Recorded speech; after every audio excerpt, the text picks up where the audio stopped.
So that, in case you couldn't tell, is a clip to my new show. And it's called In the Kitchen with Dr. Renee and Chef Alicia. And it is specifically talking about food allergies. So all the food we're making is basically it's allergy friendly to most of the top 8. But we'll tell you which ones. But most of them are the top 8. So it's no eggs, no nuts, which are the things that I'm allergic to. So all the foods that we cook, I can eat. So you guys, I put the clip in, I put the link in there in the post, and I put it on LinkedIn. I will put it on the others, but please check it out. We want to definitely get fair to talk to our people. And so this show is one of their ways to talking to Black people. So check it out. But Shanti, Happy New Year once again. And I know you guys, if you've never seen Shanti, she's been on here several times. And if you watch the Ask Dr. Renee show, she's been on there a couple times too. But she started an amazing foundation called Silence the Shame.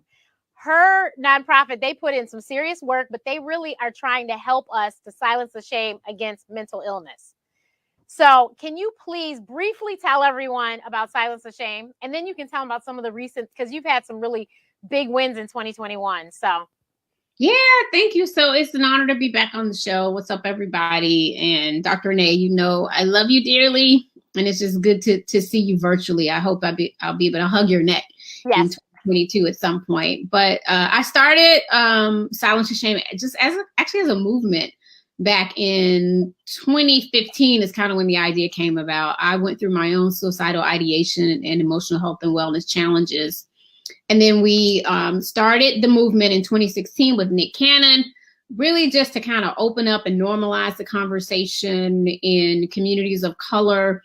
We enlisted the help of celebrities and influencers and really just tried to get people to start talking about it. And this is pre-pandemic, right? Before you heard mental health, and we're hearing it everywhere now in the workplace and on every news station and outlet and streaming platform. And there's so many podcasts about it now. And I think it's great that the conversation has opened up, but there's still a lot of work to be done. And so that's what we do. We curate community conversations. We also have our podcast that we started in 2017. We've done teen mental health clinics and tours. We actually partnered with Jack and Jill of America Incorporated 5 years ago and did a 7-city teen mental health tour. We've done community conversations with the AIDS Healthcare Foundation around depression and HIV in the African American community. Oh gosh, what else do we do? We have self-care Saturdays where we do free wellness activities for the community. We started doing them in Atlanta in person, and now we've moved virtual just because of the pandemic, but really encouraging people to get active and get moving and get their endorphins going and, you know, do meditation and any type of self-care that can help kind of recenter you on weekends. We have had partnerships in the past with the NFL Players Association, which was really exciting for us. We partnered with Amazon last year for some of our outreach events and hope to do more with them this year. And just really did a lot of community conversations. I think that's, you know, where the sweet spot is for us. Oh, and I forgot to mention an important thing, and to your point last year, is we were supported by Sony Music Publishing and a part of their social justice fund. And they gave us a large gift. And so we created what's called the Soundtrack of Mental Health, which are wellness trainings for people that work in the music community. And we're starting to build out more wellness trainings for corporations and colleges and other places. So these, you know, wellness trainings will go a long way, especially in the workplace. So we're really proud of the work that we're doing. We are focusing a lot this year on young adults and teens, and we're doing a COPE clinic for teens in Atlanta, Georgia with the Atlanta Hawks Basketball Association this year. We have our Brilliant Mind Gala that's coming up, or gala. Some people say gala, some people say gala.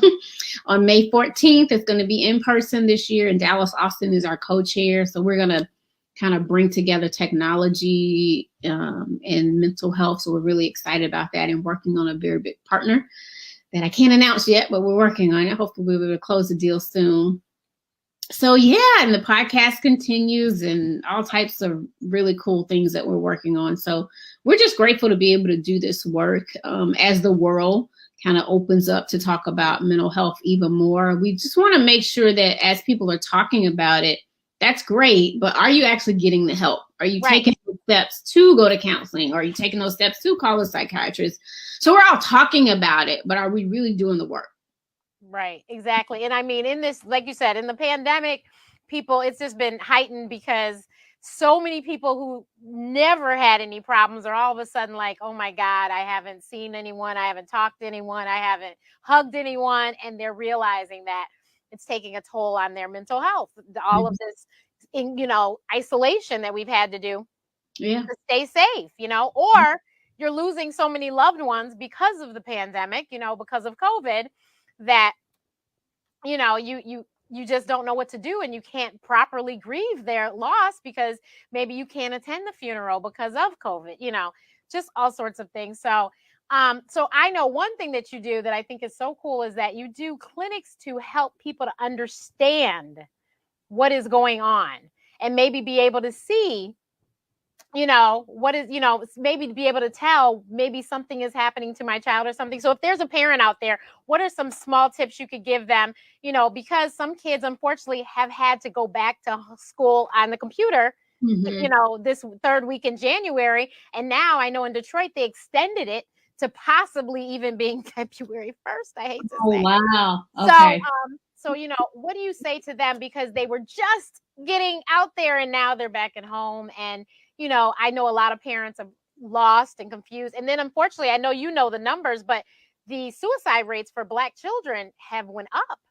Yeah, they've really increased a lot. And speaking of Black children, I hope to come back on the show before May 1st, because we have a big announcement. And once we get that done, I'll tell you about that too. But so I am not a clinician. I'm a mental health advocate, but we have a ton of clinicians that we work with and that do a lot of the community conversations with us. And a lot of what our clinicians have said in terms of warning signs or things to look out for parents are, of course, your kids have to be, in front of a computer to do class if they're, doing homeschooling until they go back into the classrooms. But even something as simple as making them keep the door open, right? Because our kids tend to isolate.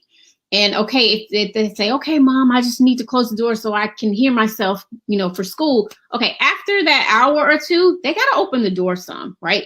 Because you have to be a part of your child's life. Because too many times I have heard parents, tragically say, I just didn't know, or I thought they were just in there playing video games and they were being their normal selves. But parents, you've got to get involved. And I know, you don't want to be like the irritating parent that's always like, or the helicopter parent, or helicopter mom. But sometimes you have to do that, right? You got to know what your kids are listening to, who they're talking to, what they're doing, as much as you can, right? I know you want to give them some level of freedom and independence, but they're still living under your roof. So you have to know what's going on, because I feel like some of these teens, they isolate, or even, the tweens, and they're just on social media. And sometimes that can be, really tough on their emotional health and wellness. It's like they're not coping well.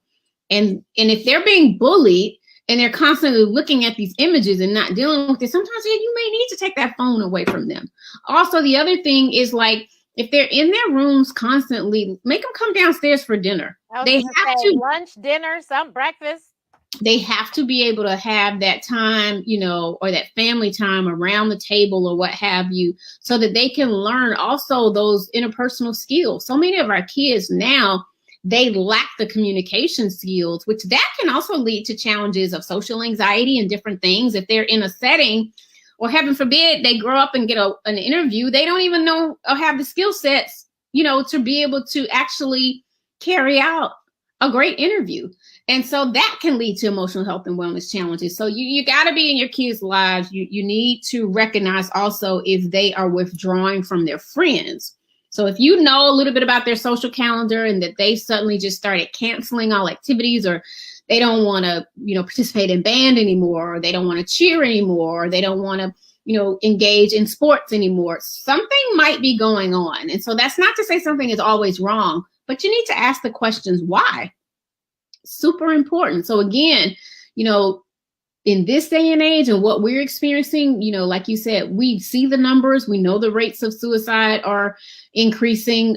We also just know that isolation is a real thing. And sometimes when we have that isolated time, we're in our feelings and in our thoughts, as the kids say. And so it gets to be too much. So you got to be talking it through with your child. And if you see some things that are abnormal, maybe considering family counseling and therapy, is important. Oftentimes I've seen where households can be split.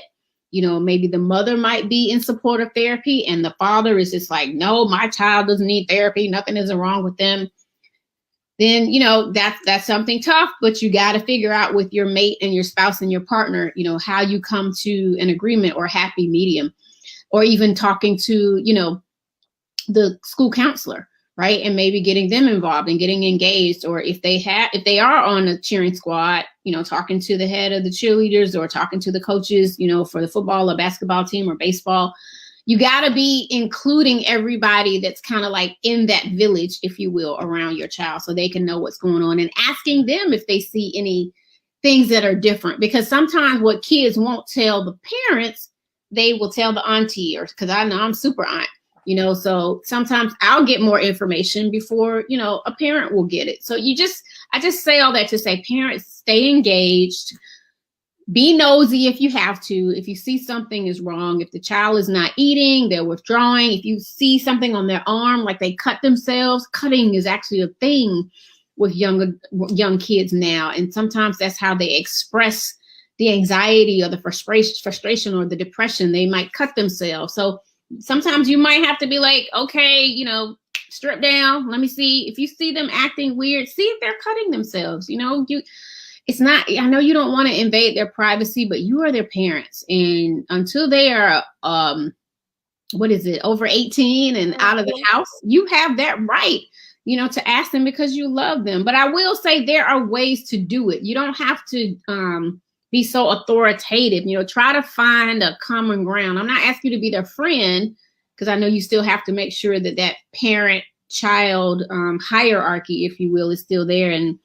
But you got to be able to find a way to talk to them. Maybe do a TikTok video and kind of lighten the mood, and then, have that conversation with them afterwards, because you got to meet them where they're at. And I will say this much, kids aren't stupid. A lot of times we think they're stupid, but they're listening and they're watching. So the last thing I'll say is, parents, be a good example for your children, because if you're stressed out and you're dealing with some issues, you might need therapy as well. So if your child sees that you are taking ownership of your own emotional health and wellness and getting the help that you need, then you are setting that example so that when problems may arise for them, they may be more open to it. That is so true. And actually, I just was remembering as she was saying that. So when I was in high school, I had the craziest foolishness happen to me. And so I did not want to be at school. So that meant I wasn't going to anybody's after school activities, and I pulled away from everything. And then I am the television guy for my family. So they know what's coming on because they asked me. Well, I quit watching TV. I'd come home from school and I'd go to bed. And my mother quickly was like, okay, what's going on here? Something's not right. And and that was when I first saw a psychiatrist, because she was like, no, this is not normal, Renee. Yeah. And I'm glad your mom did that. So again, those abnormal changes, right, in your normal pattern of doing things, when parents, that's a red flag. Time out. You've got to see what's going on. If your kids break their routine and they withdraw so much, that 9 times out of 10 means that something is going on. It may not mean that they have a mental illness, but there may be some emotional health and wellness challenges going on that you need to address. And I was diagnosed clinically depressed. So it was I didn't have to take any medication, but that was the diagnosis. And I went to therapy every week. And so my next thing, because I know I'm surprised someone hasn't asked, but what do we do if we can't afford it? Great question. I will say, since the pandemic happened, a lot of states offer more free opportunities for therapy and support. And so most cities have what's called community service boards. And so they offer free therapy through some of the clinics within the cities and various counties. So I would Google community service boards in my area to see what comes up. Also, a lot of different clinicians have kind of pulled together and started offering free therapy. I actually just interviewed the founder of a really great organization called Black Men Heal. Oh, and wow. Which was founded by a female. How cool is that? That Black Men Heal was started by a female. Taz is fantastic in all the work that they're doing. And Douglas Reed, who is their director of partnerships, were on my podcast, and that's going to launch in about a week. But they offer, not a ton, but some free therapy. So go on Black Men Heal and find out more of that. About that, rather. Also, another great resource is therapyforblackgirls.com. Yeah. You can go on there and, maybe inquire and see if any people offer free therapy there. I do know a lot of clinicians are charging what's called on a sliding scale, which means that they're going to charge you based on your salary. And so they always offer it to, at least a certain percentage of their clients, because they know everybody cannot afford, to pay for full therapy sessions. The other thing too is, like, for example, I live in the Atlanta, Georgia area, and we have one of our larger hospitals is Grady Memorial Hospital. And Grady they have a psych unit, but they also have an off-site location, which is their behavioral health center. And they don't refuse care for anyone. Mm. There may be a Grady hospital in your area. Again, Google free therapy. It's just so many different options. There's another organization called betterhelp.com. That's what I was going to say. I've heard, I've heard other physicians recommending that. So BetterHelp, there may be some clinicians on there that offer free therapy, or at least at cheaper rates. And then lastly, I'd be remiss if I didn't mention Taraji P. Henson's organization, the Boris L. Henson Foundation. I know one of the things that they were doing during the pandemic was pooling together resources from other Black clinicians to offer free therapy sessions. So check out their website too, because they may be continuing, to do that. But I say all that to say, I know therapy can be expensive. I know also one thing that's sometimes frustrating, especially in the Black community, is we hear and we get recommendations for good therapists or psychiatrists, but they're like booked 3 or 4 months out. Mm-hmm. So that's really tough too. So again, try those resources, the community boards, the hospitals in your area, Therapy for Black Girls, Black Men Heal. Try to just Google Black mental health organizations, and I'm sure just a list will come up. And then you can go on our website, silenceofshame.com, and click on the resource tab. We have a long list of organizations that you can reach out to. And I tell people, and this is with anything in life, sometimes things aren't easy, but it doesn't mean it can't be done. If you truly cannot afford therapy, you can find some help. It just might take some time. You got to do the research. You got to do your homework. But there are some free options out there. Yeah, you just got to do the work. And I mean, you got to do the work. It might be a little legwork. Also, you have to remember that first person may not be your person. Correct. Sometimes I tell them it's like dating. You got to keep on swiping. You just got to go through it. I love my therapist now. And it took me how many years, of even doing this work. And so I just last year found a great African-American female therapist that I see virtually. You texted me and told me the link was live. I said, I'm finishing therapy. I'll be on soon. So I am not just talking the talk. I'm finally walking the walk and going to therapy on a regular basis. And it's so needed. Yeah. I found this, it took me forever. I knew I was in trouble and was like, I got to find somebody. And so I asked around, and I was looking for a psychiatrist because I knew that some of my issues were coming from my schooling. And I was like, I need somebody to understand the crazy process that I went to get to where I'm at. Mm-hmm. And I couldn't find a psychiatrist that was a Black female. So I was recommended a psychologist, and she is amazing. And even though I don't see her every week like I did for, I think, 3 years, I can still call her. Mm-hmm. and be like, hi, and we'll have like a 2-hour conversation. It's like a curbside checkup. And I think that she gave me tools, because I'll be honest with you, I literally said to myself, there's got to be a reason why I'm fat, because there had to be a reason. I was like, I went to med school and I understand what food does and how it works. But for some reason, and I could lose weight, but then I wouldn't keep it off for but 2 seconds, and I wouldn't lose much. I'd lose enough that people would notice, and that would be a problem, and I would go back. And so I told her, I was like, so this is the problem, and I'm not sure how to fix it, but this is a problem. I can't take compliments, and I'm fat, and I'm a doctor, and I know better. And she's like, okay. And I to this day, have no idea what that woman did, but I'm like, you did something. You worked something in this brain of mine, because after going to her for those 3 years, I lost people that literally just took me down. And I was like, oh my God, I didn't eat myself into oblivion, because I can literally go visit my parents and in like a 5-day span put on like 20 pounds. What? To the point that my pants didn't fit when I went back home. No way. I am so serious, because I would just eat, and I would eat I wouldn't eat around them. I would eat by myself, and I would just eat.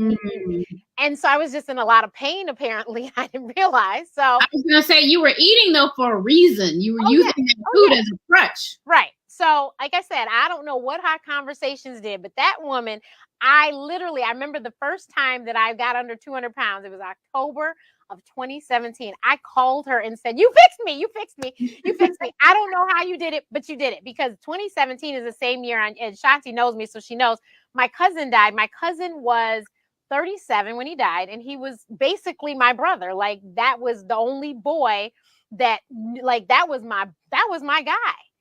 And I was just, I couldn't believe that when I went for the funeral, I came home and I had lost weight. But mind you, I had been eating our lovely West Indian rice. I don't even eat rice usually, but I had been eating rice and peas. And then my cousin, he managed a bar. So he was always the one pouring drinks. So then now he died. So now we got to pour. So I had taken these Jameson shots that I don't do. I was drinking wine, and I was like, I can't believe I lost weight. But it's because I didn't I really started to pay attention, and I knew when I was full, and I wasn't eating my feelings. Like, me and my cousins, we were all devastated. Between me and him, we are kind of the glue that glues our family together. So he was like my other glue. So we all were like, oh my God, this huge piece is missing. And so I think that talking to them and being able to be around them, I was okay. And so I called her and was like, I am under 100 pounds. I'm under 200 pounds. And this is a miracle. And I just had to tell you. And she was like, no, you did the work. And I was like, but I don't even understand. She's like, you don't have to. You clearly know how to deal with things, and you got it. And so 2021 was just crazy. But I knew that as crazy as 2020 was crazy. And then by August 30th, my birthday, as I've told you guys, I knew I had to get it together, because I just couldn't live like that. That was not going to work for me. So I was uncomfortable. And so I just was like, okay, whatever happens, I got to make it happen. So I just turned it around. You did it, and I'm so proud of you. And so like I tell everyone, I am the smallest I have been as an adult today. Can I ask what you weigh now? I haven't said how much I weigh just yet. I don't think I have. No, you know what? I did. I weigh 165. That is incredible. Yeah, and I'm 4'11", so I still have a ways to go, but we're getting there. We're almost like the same weight. Yeah, and I mean, but like I was telling everyone, because everyone's like, well, what's your goal? My goal is for my BMI to be in normal. It is still an obesity, so I want it normal. And so that's my goal. And I totally believe it's achievable. I have my annual exam in a few weeks with my doctor, and I'm sure she'll tell me more, but I'm pretty sure it's achievable and we can make it happen. So, and I'm still losing. I do my thing and drink my gallon of water a day. And, but yeah, I realized that something was wrong, and I was like, you know what? I have insurance. I have a job. I should really go find somebody to talk to. And that was just me just saying, something's not right. And I think, and I've actually heard people that I never heard talk about therapy and stuff. In the pandemic, I've heard them mentioning, oh, I have a Zoom with my therapist. Oh, I have to get out. I have a telemedicine with my therapist. And I'm like, this is great. Honestly, and there's a meme that talks about therapy's not for you. It's not for you. It's for you to deal with the people that don't go to therapy. Right. And I'm like, I think that everyone should go. I had a friend that mentioned that she was going to get her daughter a therapist because she was a teen, just because of that. And honestly, I think that's reason enough to go to therapy. Oh, yeah. They have a lot to deal with, and then all the hormones going on, and 100%. Yeah, that's enough reason. And if you want to be proactive, that is a great way to be proactive. And like you said, family counseling, another way to be proactive. So and so you can flip that, like obviously with the teens and hormones, and now I'm, oh yeah, in menopause, and I'm like, ah. So another reason why I need to keep my therapist around. Right. Exactly. And I mean, I think people people forget menopause involves a lot of hormones too, or lack of hormones, because that's what's happening usually as they're dwindling. That's a change that happens in your body, and you don't know how that change is going to affect you. I've had friends that, I'm 45, so I have friends that are perimenopausal or menopausal, and they have posted on Facebook about how, I finally figured out why I was in this fog. The doctor said I'm going through menopause. Okay, so now you need to, because she couldn't figure out what was going on. Strange things were happening. Her mind wasn't clear. All these things. And we're not saying that you have to get on medication. Sometimes it's all about just sitting and talking to somebody who is impartial. Absolutely. And learning some new tools to navigate things, because things are different and you need to learn how to navigate them. That's right. That was my thing. I needed to learn. So I literally couldn't take compliments. And when people complimented me, it was just like, it just was the wrong thing. And I don't know why. And so and my mom actually called me on it one day, and I was very offended when she said it. And then years later, I go to therapy and we talk about it. It was really crazy. But I remember her saying that one day, and I was like, she's like, stop. If someone says such and such, say thank you and be done. Don't say anything else. I'm like, what? So you should definitely try. And I mean, like I said, it's January, new you 22. If this is something, this is something you could possibly do. And I've heard of couples that were not married yet, were not even engaged, that went to therapy because they thought that this might be a road they want to go down, but they wanted to be proactive. I love that. And they did end up getting married. Thank you, Jesus. But, but they really, I think each one knew that they had some issues. So they went collectively, and then they also saw the therapist separately. So I thought that was pretty proactive. Very much so. Yeah. Kudos to them. Yeah, exactly. So, I mean, what we need to do, and that's why we have silence and shame, is we need to get rid of the stigma. Yes. It is not a big deal.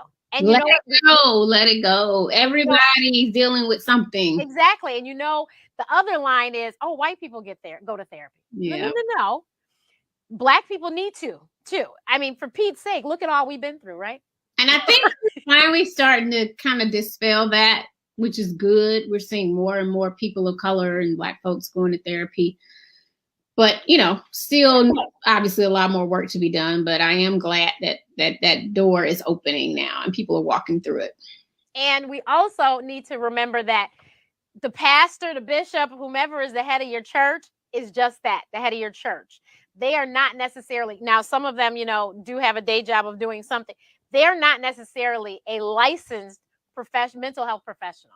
Right. So, and like, for example, my pastor, Dr. Raphael G. Warnock, who's now Senator Warnock, thank God that he understands mental health and wellness, because he actually, when he knew what I was going through, he encouraged me to get help. He was like, listen, I'll pray with you, but you got to also go to the doctor. So we need more ministers and pastors and rabbis understanding that, right? Yeah, that's very important. And I wanted you to tell them that, because that is so key. And you guys, she goes to Ebenezer Baptist, which has been all over the news this week because, of course, we celebrated Dr. Martin Luther King on Monday. And so that is somebody, that is one of these pastors of a big church. And even he had the good sense to say, no, you should call somebody who is a licensed professional that can handle this. Yeah. So, I understand that the old church lady might say pray it away, but you guys, in addition to prayer, you need to go see a professional. That's right. Yeah. And it's so important. And I think that people, you listen to, the elders, because we, unfortunately, a lot of them are losing, but you listen to them and they don't encourage you, but they don't know any better. We need to help them to understand you should go to therapy. And if blended families, there's all sorts of reasons to go to therapy, but you could just go because you just need to as a matter of fact, the Obamas, perfect example. They said they would just go for a checkup. They didn't go weekly or anything. I think might have been quarterly or something. They just go to make sure everything is okay. I love it. Yeah. And so I think that, people need to understand that you can do that too. And it's okay. And we just need to, it's not like, I don't think anyone knew, except for my close friends, knew that I went to a psychiatrist in high school. I don't know why it was that, but it was that way. And then I will say, when I told my mom I was going to find a psychologist, back, it was probably about 15, 20 years ago now. I told her I was going to have to do that. She was like, okay. And my mother is a medical professional, which is why she was like, okay. And she's a priest too. But my father was like, I don't understand. Why does she need to go? My mother was like, just don't tell her this, please, because we need her to go. A lot of men, unfortunately, think that way. Right. Therapy can be really tough for men,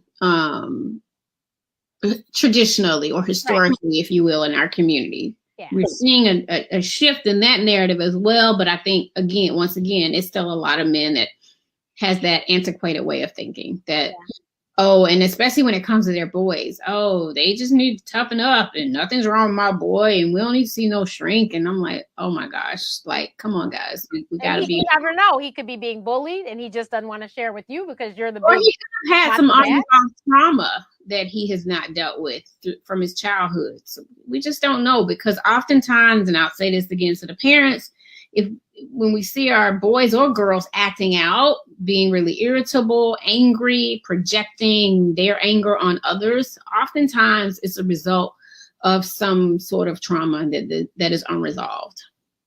Yeah. And I mean, you just never know what it could be, where it happened, when it happened.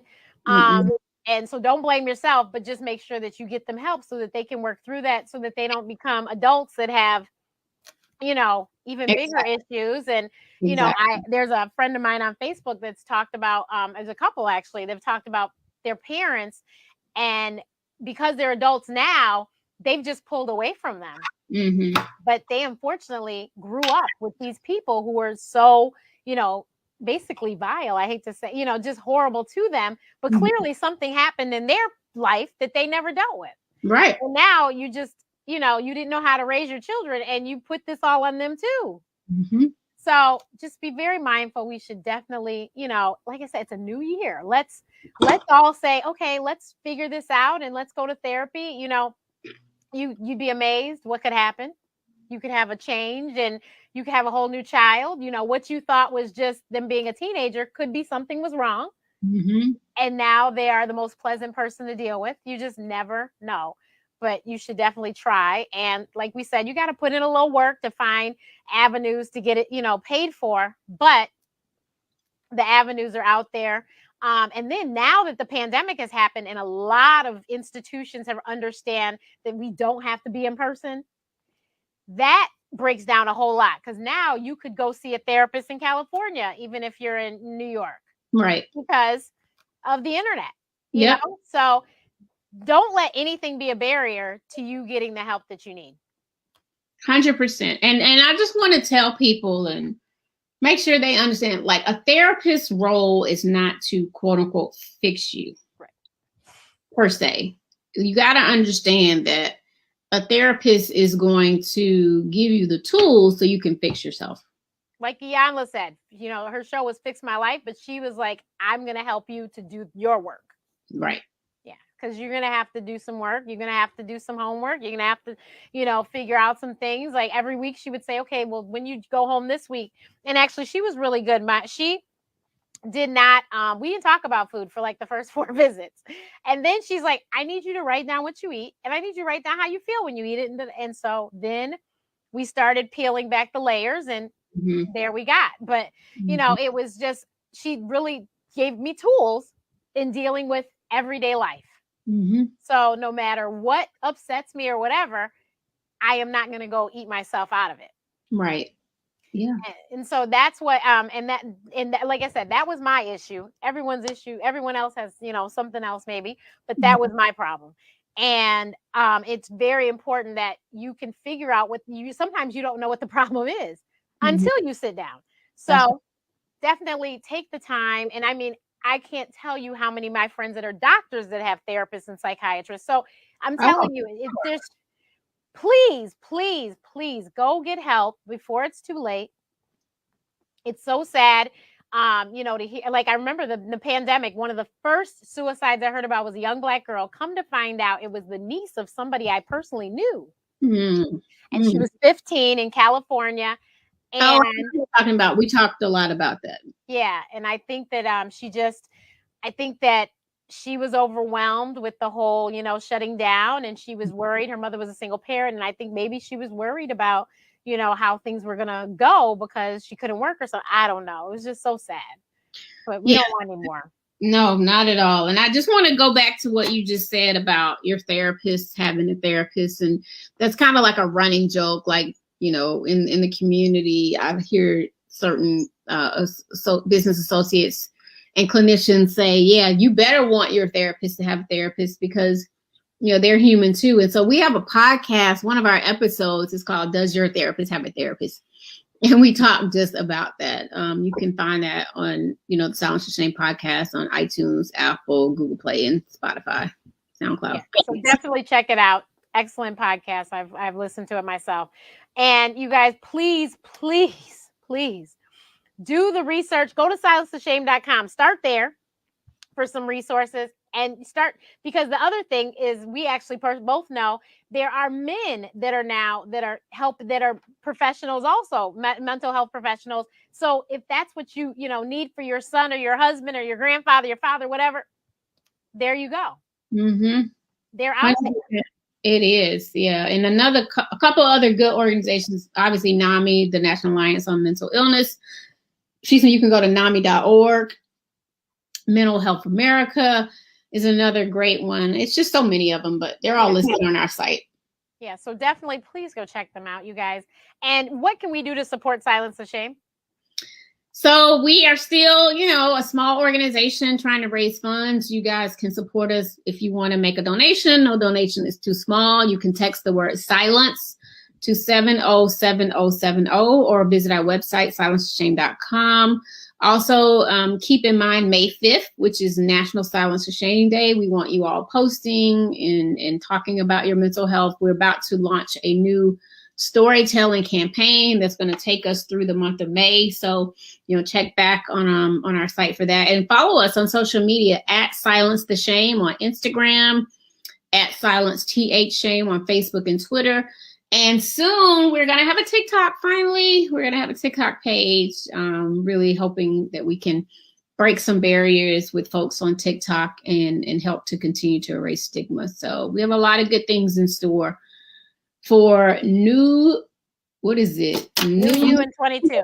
New You 22. So yes, please follow us and support our organization. We really, really, really appreciate it. And we appreciate you, Dr. Renee. Well, I appreciate you and all the work you're doing, because like I said, it makes it so it's a conversation that can be had, and it's a conversation we have to keep having, because we don't want to lose any more adults or children to suicide. You know, I always tell everyone suicide is a selfish act, because you leave all the people that maybe you didn't realize loved you. You leave them all. And I always say that, but I'm like, you know, I don't know what pain you were in. There was a girl that went to, and it's actually not because they don't know what they're doing, and that's not in the right frame of mind. And so, a girl I went to middle school with, I found out she committed suicide. I was like, what happened? And someone told me, they were like, they just could not figure out what was going on, and she had tried different treatments and nothing would work. And you know, and to me, suicide is a temporary solution for it's a permanent solution for a temporary problem. God willing, they can figure it out. You know, if they keep going back, they will figure it out eventually, and you know, you'll be okay. But you got to stick in there, and have faith that hopefully that whatever, maybe you go into the wrong person and you need to find the right person, etc. So. And I'll just say, I know a lot of people have different thoughts in the industry around this, but I tend to not say committed suicide anymore because it denotes a criminal act. And because the person was sick or not in their right frame of mind, I say died by suicide or completed. Just FYI. Gotcha. And you know what? This nurse I worked with many years ago, she calls it sideways. And so that's what I always say. And my sister says it now too. For whatever reason, we never say suicide. We always say sideways. And I was like, and you know, when the first time she said it was when Phyllis Hyman died. And after it just stuck. And that's always what I say. And that's my sister. She texts me and says, I'm like, oh no, you know. But yeah, it's awful. I just feel horrible for the family that's left behind. But it is really a permanent solution. My father took his own life, so I understand more than you know. Exactly. And my best friend died by suicide, and I heavily contemplated it. So, it's something that is very personal to me, and excited that I can continue to do this work to help save lives. Amen. Well, thank you, everyone. We will see you again next week. New you in 22. Everyone, please visit Silence the Shame's website. Make sure you follow them. Listen to the podcast. And just please talk to everyone. Talk to your friends, your family, your aunts, uncles, grandma, the kids. Talk. If you keep talking to people, that usually is very helpful to keep people alive. So talk to them. And when you're talking to them, listen, because what you people usually will tell you exactly what's going on. And sometimes people they need just that, Dr. Renee. They need an open ear. They don't need you to judge them. They don't need you to try to fix them in that moment. Sometimes they just need to get it off their chest. So definitely good advice. You gotta listen. Yeah. You gotta listen. Yeah, listen. We are all locked down basically again, and so. Listen to people. Try, if you have to do, if all you can do is virtual, at least you can do something, right? Yeah. So organize a cousin's virtual or something, or, the Girl Scouts, their troop meetings have been virtual, whatever your child is involved in, try and see if there's a way for them to virtually see the kid, see their counterparts so that they can, whatever they need to do, veg out. I know the Girl Scouts on their page were doing, they had a DJ and were playing music every Friday night. And so you could come on and just kind of have your own little dance party. So love that. Yeah. Whatever you can do. And then try to talk to the coaches and stuff to make sure everything, if they notice something, make sure that they feel okay to tell you that they notice something. That's right. I know teachers sometimes will tell you just it's all about listening and talking. Communication is key. So thank you so much, Shanti, because I know you're extremely busy. And I so appreciate your time. Thank you for having me. And thank you for everyone that's out there listening virtually. Again, make sure you take time, save a life, and silence the shame. Amen.